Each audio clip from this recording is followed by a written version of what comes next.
The Chicago skyline glittered through the glass walls of our loop office, but the vibe inside was straight up cutthroat. I'm Emma Reed, 34, a senior financial analyst at Pinnacle Consulting, a firm that crunched numbers for Fortune 500s.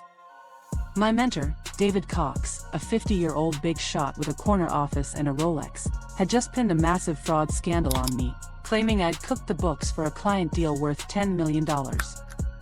The partners were ready to yeet me out the door, and David played the hero, uncovering my mistake. Truth? He was the one skimming funds, and I was his scapegoat. He thought he could punk me and keep his empire. Nah, fam. I was about to clap back and burn his whole legacy to a crisp. I grew up in Evanston, daughter of a librarian and a carpenter, raised on grit and spreadsheets. I was that kid balancing her high school's budget for fun, so I aced Northwestern's finance program on scholarships, graduating top of my class. By 2022, I landed at Pinnacle, auditing deals for clients like tech unicorns and retail giants. The gig was intense, 70-hour weeks, endless pivot tables, and pressure to deliver insights that saved millions. I loved it.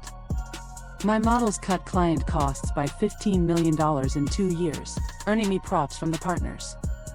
David, our CFO, took me under his wing, calling me his star.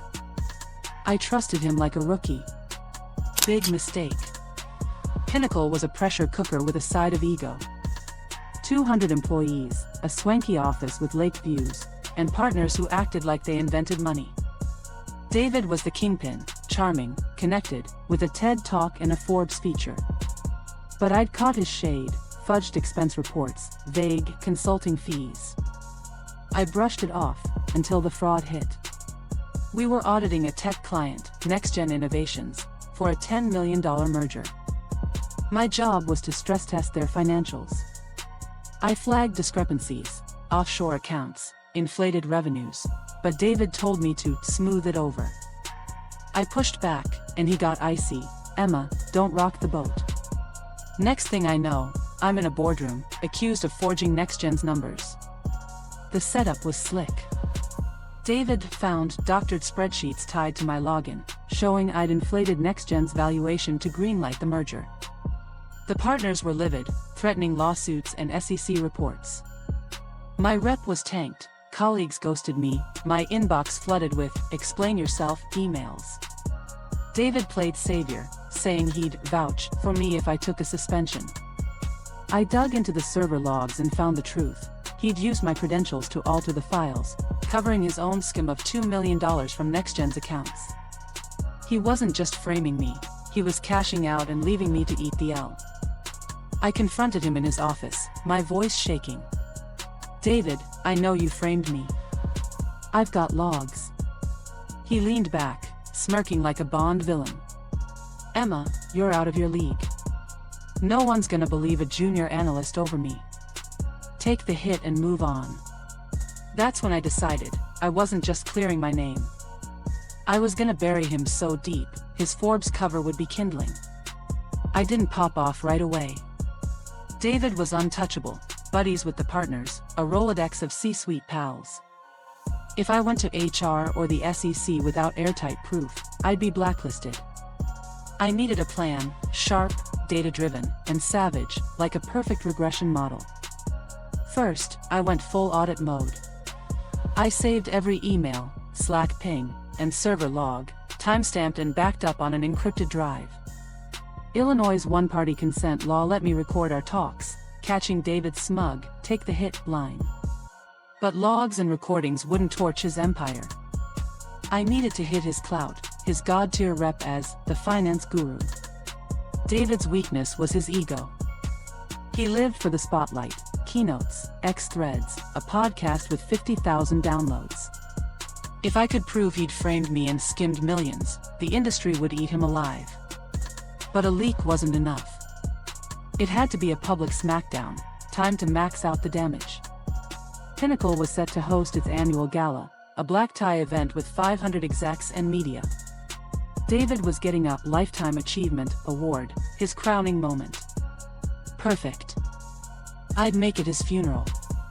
My first ally was Noah. a junior analyst who'd been sidelined by David for questioning his math. Noah was 26, a numbers nerd with a chip on his shoulder. Over tacos at a Wicker Park joint, I spilled the tea.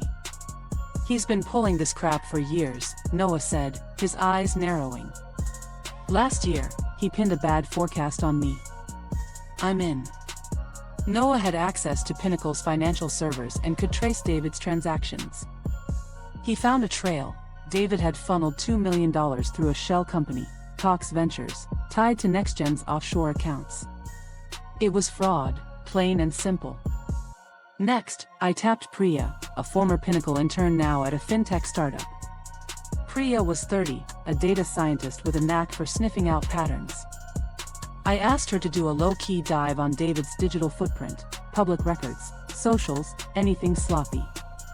Priya hit gold. David's podcast site had a misconfigured API, exposing draft episodes where he bragged about creative accounting for NextGen. He'd also been emailing Pinnacle's client data to Cox Ventures from his work account, a straight-up NDA violation.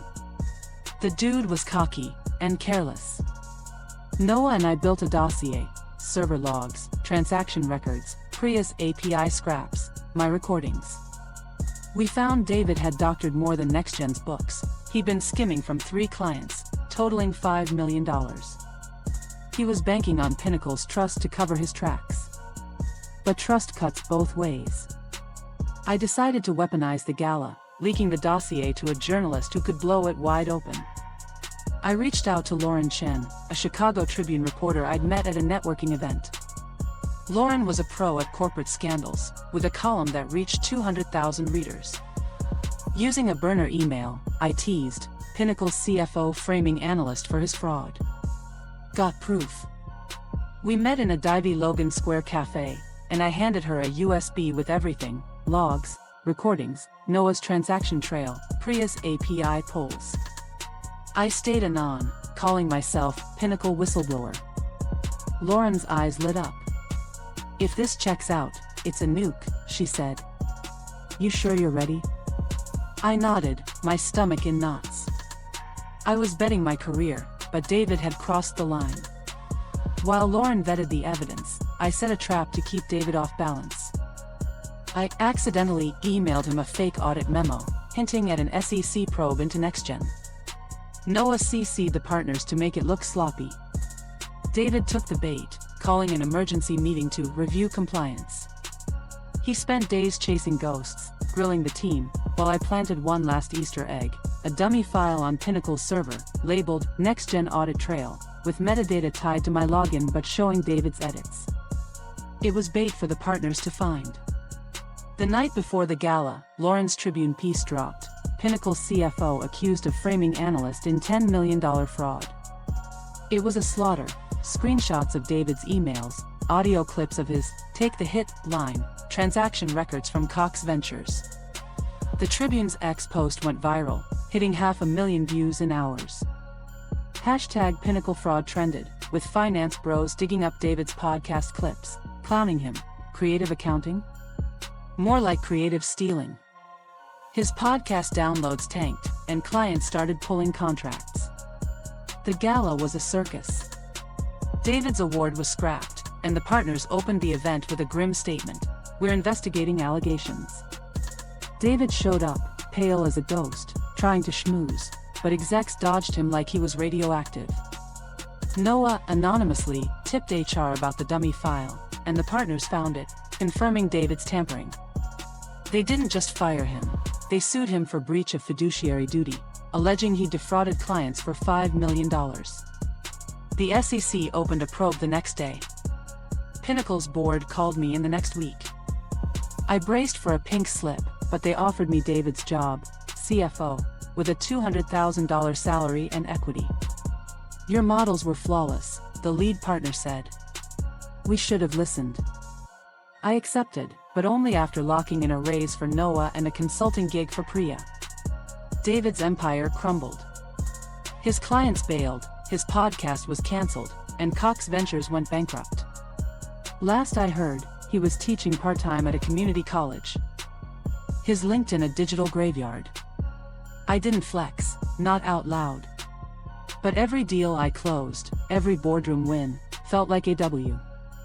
I hung Lauren's article in my new office, next to a photo of my Evanston fam. My parents taught me to fight with brains, and I did. Pinnacle landed a $20 million client the next quarter, thanks to my audits. David thought he could frame me out of the game, but I rewrote his story. In the ashes of his empire, I built my own damn throne.